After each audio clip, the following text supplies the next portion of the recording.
Greetings, Earthlings! Welcome to my third NaNoWriMo update video. Got a lot of stuff to get to today, but I just want to make the video what it's actually about in the description really quickly. It is the... Now when you view this, it'll be the third week of NaNoWriMo-ish. This will kind of like... It's 2.5, but it's the 15th day, and I have 30,048 words written. So doing pretty well, even though I've been getting suddenly really busy with a bunch of other stuff. So that's been awkward because I'm suddenly having to write like with random spare time late at night, and I'm really tired and it's sad. Anyway, this is the Q&A video that I was gearing up to make when I made that video like at least a month ago, hosted by my thanks for interrupting my video, man. It's my fault. I need to put my phone on vibrate. Anyway, I just lost my train of thought. Why did you do this to me? I'm such a failure at life. Anyway, my little known assistant, or little scene assistant, hosted my, well, he's little known as well. He doesn't have a lot of friends. He hosted that request video for questions. Not a lot of you commented, but those who did comment gave me so many questions, so I'm going to try to get through this fast, which is why I'm talking so fast and making so many mistakes. Anyway, also full disclosure, I already shot part of this video. My card was full again because I have a really bad habit of not deleting stuff off my card. It's bad. Anyway, we're just going to jump right in with the first question, which is, what is the creepiest movie you've ever watched? And in thinking about this, I haven't watched a lot of creepy movies because I don't like creepy stuff. And I don't even watch a lot of creepy TV, although there have been some episodes of Doctor Who that really knocked me for a loop. The creepiest thing I can think of right now is that scene in, I think it's Lord of the Rings, where, yeah, it's Lord of the Rings, where Bilbo like sees the ring and he really wants it, so he just turns really freaky for a second. It's like the worst jump scare ever. It's not the scariest movie I've seen, but it's the immediately what I think of when I think of movies that scared me. That scene scared me really bad. Why is the usual hero idea we picture some tall, buff, military type dude with an honestly irritating attitude in real life? Honestly, I'm not sure we all picture this guy, and it sounds oddly specific to me, but I kind of know what you're talking about. And I think the case is they are just so irritating that they are just assertively heroes, and they're just like, I am a hero and that's my description, and they just make us think of them that way, and they're so bossy that we just don't stop thinking of them that way. We're just like, wow, that dude is a hero because I don't dare tell him otherwise.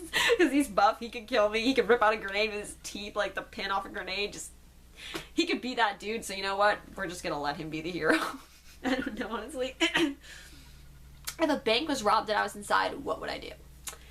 Honestly, I would just try to, like, get behind the robber where the CCTV was shooting if he hadn't, like, covered the camera, which, it's a stupid robber if he didn't cover the camera, but assuming that it was a stupid robber, like that guy on the nanny that time, assuming it was like him, I would just try to get, like, in the picture so that I could be famous, even if my face is kind of blurred out on the nightly news. I'm shallow, what can I say? Have I ever pied someone? I'm assuming this means sticking a pie in their face, because like I've stolen people's pies, but I don't think that's the same. Like, haha, you're pranked, you're pied, I stole your pie. Like, that could be a good YouTube channel. Maybe I'll start it when this one fails inevitably. When I get down to like nobody watching my videos except for probably Mel. Hi Mel, thank you for watching all my videos lately. When this channel is just totally defunct, I'll just move on to pieing people by just jumping out in the street and stealing their pies. Honestly, that sounds really fun. One time at a fair, I did pay to like stick a whipped cream pie in someone's face, but I don't really think that's the same. Do I watch R-rated movies? No.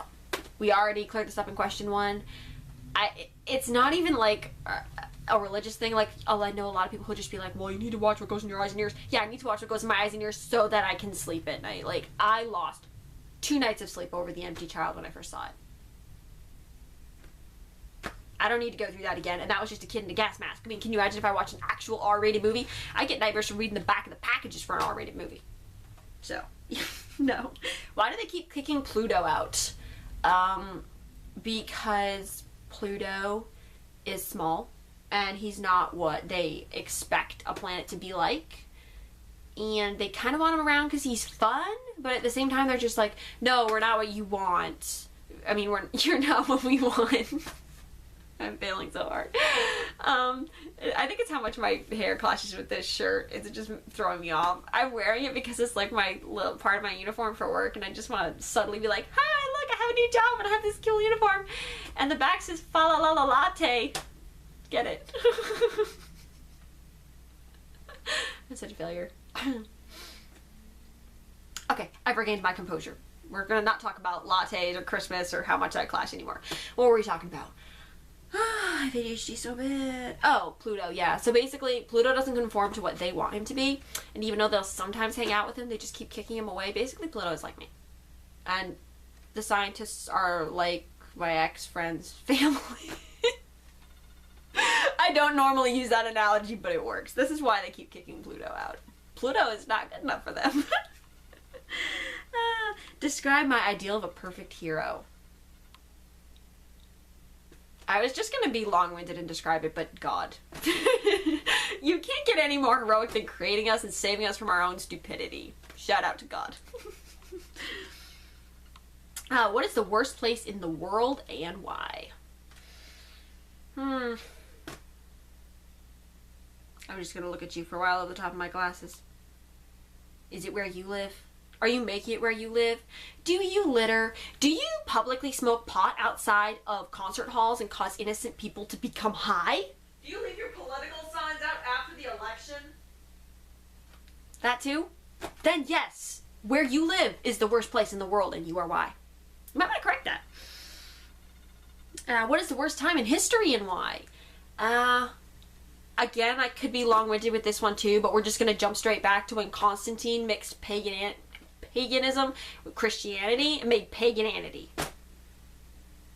It's the worst time in history. I can think of nothing horrible that has not spawned from that time. No, like I can, but not a lot. Honestly, I could argue how that actually spawned Hitler, but I digress. Let's make another video about that sometime. What is the worst place in, oh, did I miss in America? It's the same. Let's just leave that. If I found out I could time travel, but I aged every time I used it, would I still travel? And if so, where to and for what reasons? I would travel back to when Constantine made paganity, and I would slit his throat before he could do it, which would defeat the purpose because I'd be disobeying a commandment. Okay, I wouldn't slit his throat. I'll come up with some more creative way of stopping him. Like, I'll just brainwash him. I can take some lessons from Hillary before I go. It'll be great. Do I like Russian roulette? Sometimes. I mean, if you gotta go, it's a really dramatic way to go, so. And if I was gonna prank a jerk, what would I do? Okay. I have kind of done this, and I would definitely do it again. So you know those guys online who are always just like, send pics, send me pictures of you, send me pictures of you, if you know what I mean. Okay? So say to those dudes, hey, you want to see some boobies? And then just send him a literal crap ton of pictures of blue-footed boobies. If you have not seen a blue-footed boobie, Google it. Leave this video right now. Don't even watch the rest. Just go Google blue-footed boobie. Download the image results once you're done laughing and use it on the next guy who wants pics. I guarantee you this will work. Okay, somebody else asked me, what is the single most destructive personality trait? Honestly, I'm getting so dizzy because my lighting fixture is right in my eyes. And I keep looking down and seeing a light spot. Like, you guys can just see this. You can't see everything else that's going on here. Like, I have this huge lighting fixture that's, like, still making this blurry, but it's better because my room would be super dark without it.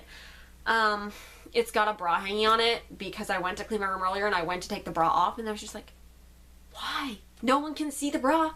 So now you know it's there, but you can't see it. Does that make you feel weird? There's also a large stuffed dragon behind the camera. In full disclosure, now do you feel weird? Now that I've all made you feel weird and I'm super dizzy from these lights shining in my eyes, let's continue because I'm running down the time here. Okay, let's move faster. What is the single most destructive personality trait? Selfishness. Selfishness will destroy anything that you... Once you let selfishness in, it will destroy everything.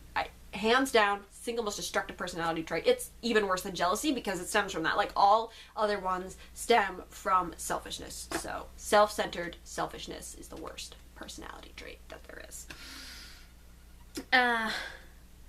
If you had to choose between doing something you've always wanted to do and it was only an option for right now, never to be done again, or going to work as usual and earning the money that would pay for the medical care to save your life 3 years down the road? Which would you choose? Well, I'm scared of hospitals, honestly, so I think I would just rather live my life now. Because medical care is terrifying. I'm so pathetic. Where do I feel most alive? With whom do I feel most alive? When do I feel most alive? And is it important to feel alive at all, and why? I think it's important to feel somewhat alive, because if you're totally dead, what is the point of living? I feel most alive with my large stuffed dragon when I go to bed and I cry on my large stuffed dragon. I'm looking at him right now. I'm addressing him. I'm no longer even talking to you guys. You guys have disappeared into the back realms of my mind as I speak only to my favorite dragon, Stuffy. I think that answered all those questions. Somebody else asked me, are there shadows in heaven? Now, I don't think that there are shadows in heaven based on the description of the New Jerusalem, where, like, sun and moon are not necessary to light the day because God is a light for the whole city. He's super bright and, like, emanates out, but I feel like if you were in front of that light, you would still cast something of a shadow. So, unless it is possible his glory is like light bending and it just encompasses everything with no need for shadow, which is highly possible. So, it's possible that there aren't. But if he's just like a typical, like he's like a bright sun, then yeah, there's still going to be shadows. They'll just look different because he's coming from a different place than the sun's coming from. So, we'll have to relearn how to tell time by shadows, though I'm not sure if we're going to have time. I keep fixing the wrinkles in this shirt, and I'm sure that's annoying. Anyway, okay, so now I got some really long-winded questions. We're going to talk really fast to do these ones. Okay. You wake up to find yourself on the Titanic. You're 5 minutes away from striking the iceberg. Suddenly, a ghost appears and presents you with a dilemma. You may warn the crew of the impending danger, but if you do, your family members will never exist in the future, but you will survive. If you let the ship sink, you will travel back to your time and nothing will have changed. How do you save the ship and your family? I'm going to tell you a thing. This question makes one disastrous mistake. I almost said disastrous and dastardly mixed them up. Anyway, it makes one big mistake that kind of throws off the rest of it. You're assuming I care about my family. No, I'm kidding. Ultimately, you're just going to have to go by the number of people. And I don't know how to save the ship and my family because he wrote me a catch-22 here. So, I would save the ship because there are more people on the ship than my family. I'm assuming he means like fairly immediate. I don't know if this includes my aunts.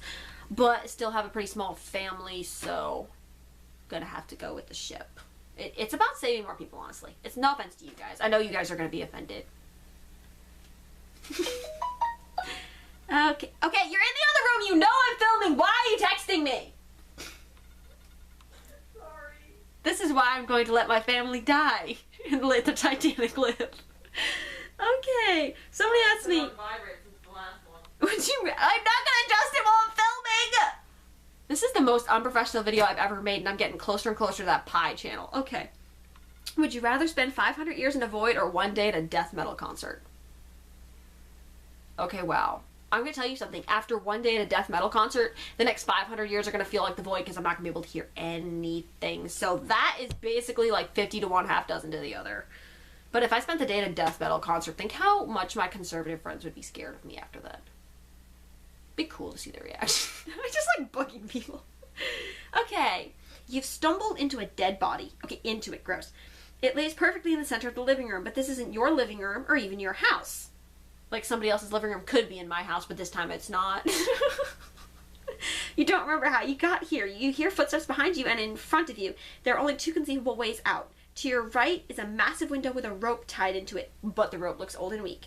To your left is another window, which a clown is clearly waiting just outside of. What do you do? Why does this person hate me? Full disclosure, he also texted me at the beginning of this. He hates me. He's trying to end me. Oh my god.